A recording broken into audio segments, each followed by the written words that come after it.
Hi, everybody, and welcome to the Lipedema channel.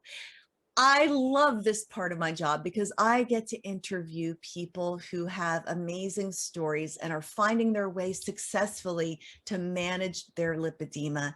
Today, I'm introducing to you a new friend of mine, Francine Schwartz. She comes to us from just outside of Atlanta, Georgia. And Francine, you said as we were talking, getting ready to record here, you're so glad you finally discovered there is a thing called Mhm. lipedema. Yes.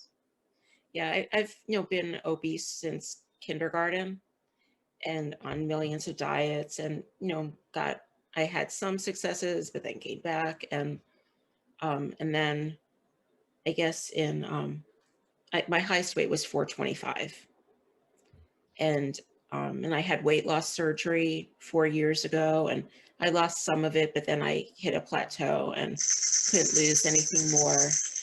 And then my peri-menopause came Hello.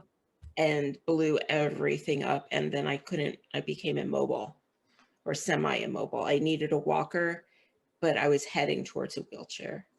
And that was in 28, end of 2018, 2019 is when that started happening. And, That's and scary. it was very scary because all doctors did was, just lose weight. You need to lose weight. They never really look at your whole body. And even like physicals, doctors don't see your whole body naked anymore. They only look at what part they're looking at, but they never look at the whole thing. And then I'm sure some of the other lipedema ladies can relate that what I look like laying down looks a lot different than when I'm standing up. Because when I'm laying down, things kind of smooth out a little bit, Mhm. flatten out. But when I'm standing, it's, you know, ridiculous. Anyway, so I did a lot of research on Google. So Dr. Google to the rescue. And because I was like, do I have clots in my legs? Like, why can't I walk? And then I found lipedema and started researching the heck out of it. And I was lucky that one of the first doctors working on it was here in Georgia. So I was able to go see her and start my journey. So that was very fortunate because I hear often from women, they see somebody that looks like themselves online, but then they can't find a medical professional who either understands or can diagnose the Mhm. condition. So tell me about how that first meeting went with the doctor. Did you finally feel validated? Oh my God, I cried. I still cry thinking about it because she just like held my hand and said, it's not your fault. And I just, like I said, I just recalling that, because when I went in there too, I was like, well, do I have it or don't I? And because after having weight loss surgery, you're going to doctors a lot to follow that all up. And they're just like, insinuating that I'm not complying, basically, and stuff. And, How you know, hurtful that is. yeah, I've always felt, bullied by, Your dog is having the best time back there. yeah, she's digging her little comfy spot. Okay, dig away. What is your dog's name? Just so you know, because Princess Fiona. Princess Fiona, thank you for being here. I have Princess Shasta behind me. So our dogs are supporting our time together. So this person took your hand, said it's not your fault. Mhm. You finally felt seen and heard. What kind of a regimen did this doctor recommend for you? She wanted me to do keto and, to try to lose as much as I can during and she sent me to a lymphedema clinic to get, the wraps and was it called complete decongestion therapy? Sure. And I started taking like Mucinex because that's supposed to help. And I was going to the lymphedema thing, getting manual lymph drainage massage and wraps. And then the therapist helped me get my pump. Although it was a lot of miscommunication in the beginning because my insurance company approved the pump, but not the garment she wanted, because she wanted me to get the pod. because of my arthritis, and I was 300 pounds, and she thought that would be easier for me. But so the insurance wouldn't give me the pod because I had had weight loss surgery. Really? Yes. But then they never told, so we never, I had to like do a lot of legwork, like, why isn't this happening? And finally, we ordered the pants, the The pantsuit. Yeah. here, and I call them my space pants because, this is what they look like. But so then I finally got that. But it was arduous. I've had to advocate for myself more with insurance than I ever have, you know. I hear that a lot. And we do have a team of people that are working to advocate for the patient and trying to get the documentation needed. Unfortunately, lipedema is where lymphedema was over a decade ago. And I'm hoping and believing that more strides will be made and more of these women who really need to manage their condition will get the coverage that they need. But we will work with patients out there. So you finally got your Lympha pants. Yes. Now, you said that you have arthritis, so you must have some mobility issues. Hmm. Is it easy to use the Lymphopress? The pants are so much easier. Like, everything is going to be somewhat of a bother, but I'm worth a bother. So, that's how I put it. But when I see people only being able to do one leg at a time, or like all this Velcro stuff, I'm like, okay, my therapist did me a solid by getting me something that just zips up on either side, and then it's also good because, at the end of it, I have to go running to the bathroom. So getting out of it, I can kind of walk along and zip it while I'm going to the bathroom to get out of it instead of, having a big Velcro situation. But So that means that the fluid is moving mhm, and leaving, which is a good sign. Have mhm. you noticed any other outcomes from using the pump? For instance, mobility or pain, or what's going on with some of the other I've things that been go doing- along with lipedema? yeah, I've been doing a lot of other things as well. Like I work with a bariatric nutritionist. So since I started my lipedema journey, I've lost about 110 more pounds. Congratulations. Thank you. It's like I'm less than half of my starting weight now. Wow. Wow, that's amazing. And we want to add this caveat. Mhm, It's not about losing the weight for aesthetics. Losing and reducing increases your mobility. mhm. Yeah, none of what I'm doing is for aesthetics. It's like I moderate a Facebook group called Liposuction for Lipedema, and there's a lot of different ladies who are more about the aesthetics, where mine was about my intractable pain that I was having and Mm-hmm. my mobility. I'm never going to be in a bikini model. I'm never going to have that, and I'm okay with that. I just want to be able to live and enjoy life, and get some semblance of quality of life back. Yeah. And I it want seems to like travel. you are. Go ahead, say that again. I want to travel. You know, um, I couldn't fit into one seat before because I'm type I have stage 3, type 2, and 4. So my hips were like, really, really wide. My top was smaller, but then my hips and my thighs were really big, and then it went back down again. So just fitting into chairs with arms on it is a miracle. Um, I haven't flown, obviously, in a long time, but I'm looking forward to being able to not have to ask for the extender thing, because they've gone better about not shaming people when they need it, but it's still, embarrassing. And I'm working on not caring what other people think so much. Aren't That's we all? as a work in progress. It is a work in progress.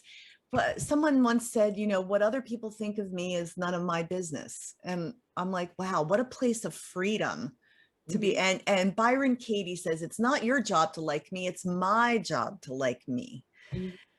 And I still struggle with it. I think many of us continue to struggle with those things, and yet that's where real freedom is. And you are beautiful.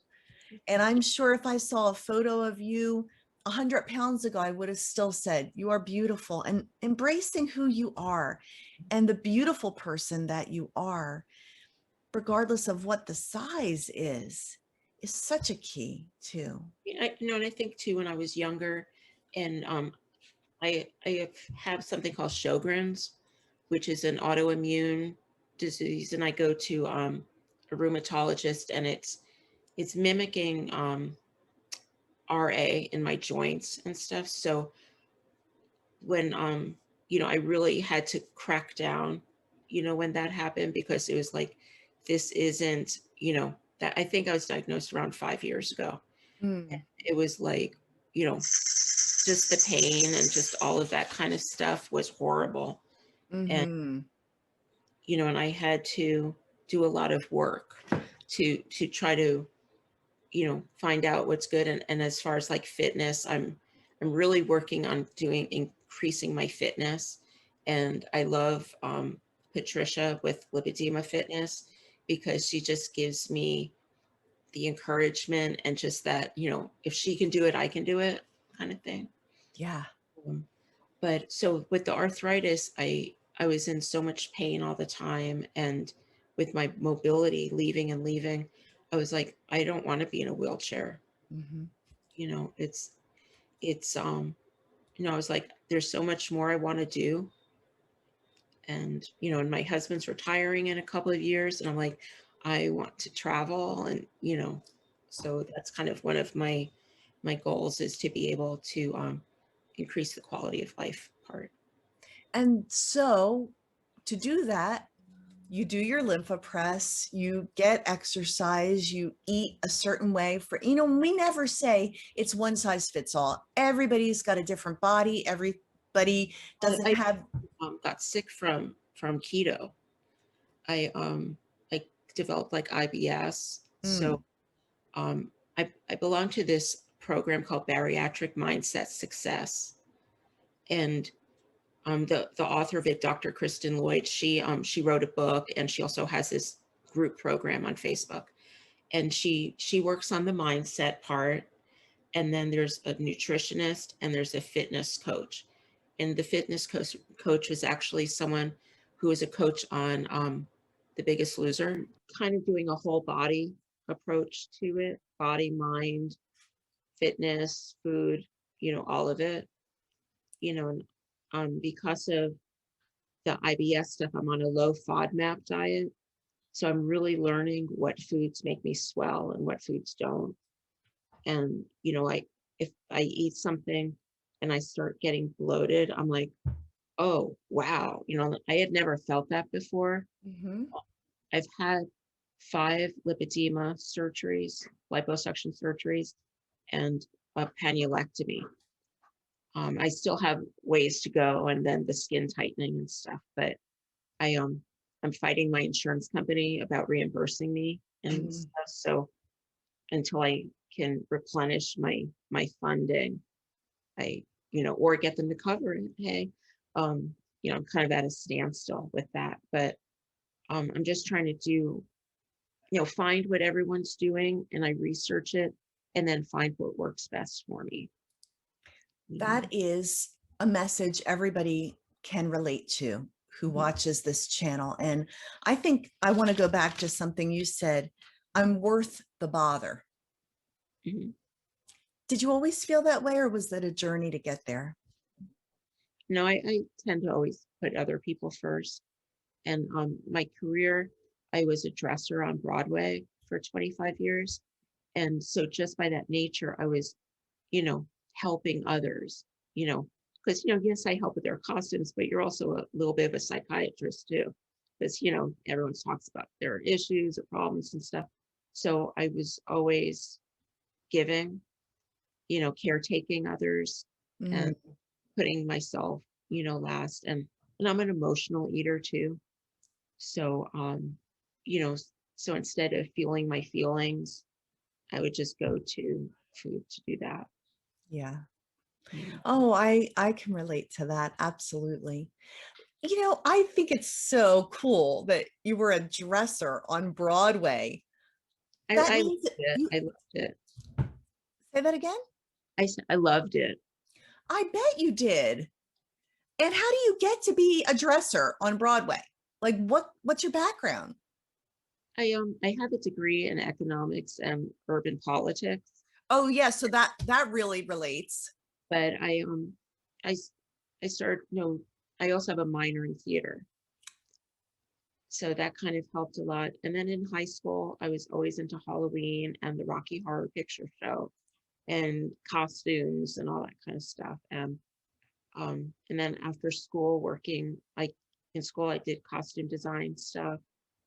And after I graduated, I worked at a stock brokerage for 5 years in Tampa on Dean Witter. And I also did theater at night and on weekends. And I worked at Busch Gardens, ice show dressing.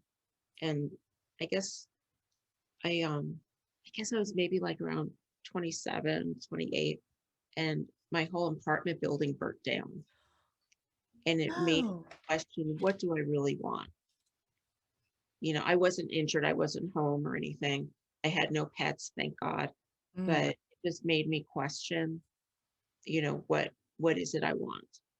So I was like, what I really want is to, you know, be a dresser on Broadway. And, I had met some Broadway actors along the way, and they were very encouraging. And one of them, I'm still friends with him to this day. And he was like, hey, you could live in my apartment. And, so I did that. And I'm very proud of him. He's going to be the longest working actor on Broadway ever, because he's currently in Phantom of the Opera.